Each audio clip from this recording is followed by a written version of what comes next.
दोस्तों नमस्कार। आज का वीडियो काफ़ी इंटरेस्टिंग है, ख़ास तौर से सरकारी मुलाजिम्स और उनके डिपेंडेंट्स के लिए। जहाँ तक रक्षा मंत्रालय की बात है तो एमओडी से समय समय पर लाभकारी योजनाएं डिक्लेयर की जाती हैं। आइए चलिए लेटेस्ट में कुछ एक योजनाएं हैं जिनका अपडेट्स आया है, उनके बारे में जान लेते हैं। कैडेट्स के बारे में सूचना यह है कि सैन्य प्रशिक्षण से संबंधित या उससे उत्पन्न कारणों के प्रशिक्षण के दौरान शिक्षा रूप में अक्षम होने वाले अधिकारी कैडेट्स और भूतपूर्व सैनिक अस्थायी स्वास्थ्य सेवा योजना अर्थात ECHS के अंतर्गत चिकित्सा सुविधाओं के लिए पात्र माने जाएंगे।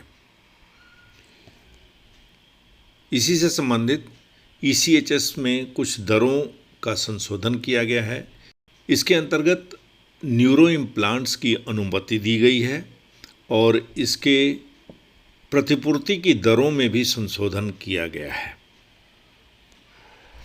ECHS पॉलीक्लिनिक्स में पैरामेडिक्स और चिकित्सा अधिकारियों सहित संविदा कर्मचारियों के पारिश्रमिक में भी संशोधन किया गया है, यानी कि अब उनको जो पेमेंट है वो थोड़ा बढ़ के दिया जाएगा। कल्याण परिपत्र यानी कि जो भूतपूर्व सैनिक कल्याण विभाग ने सैनिक कल्याण अधिकारियों की नियुक्ति और सैनिक विश्राम गृहों के निर्माण से अद्यतन जो दिशा निर्देश जारी किए गए हैं वो भी हाल ही में लागू किए गए हैं। 2025 में शुरू हुई कुछ प्रमुख योजनाएं जैसे कि प्रधानमंत्री जन धन योजना, प्रधानमंत्री जीवन ज्योति बीमा योजना और प्रधानमंत्री सुरक्षा बीमा योजना शामिल हैं।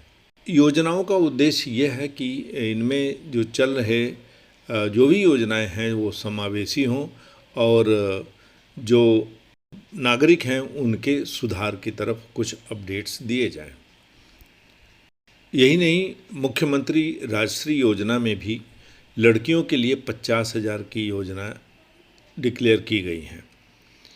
किसी एक योजना का नाम लें तो यह है कि विभिन्न मुख्यमंत्री राजश्री योजना यानी राजस्थान में ये लागू की गया है और मुख्यमंत्री कन्या सुरक्षा योजना जो है वो तमिलनाडु सरकार ने अपने वहाँ लागू की है।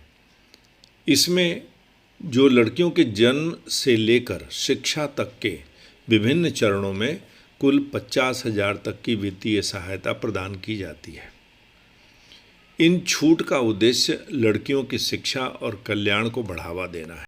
इसमें यदि बात किया जाए तो जन्म से लेकर स्नातक होने तक कुल 50,000 रुपये की सहायता दी जाती है और इसका वितरण 6 किस्तों में किया जाता है।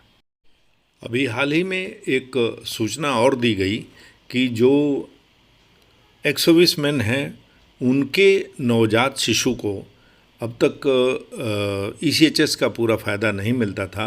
अब ये क्लियर किया गया है कि उन बच्चों को भी उनके ऊपर आने वाले जो मेडिकल खर्च हैं वो भी वहन किए जाएंगे, अर्थात उनका भी खर्च ECHS के माध्यम से उठाया जाएगा।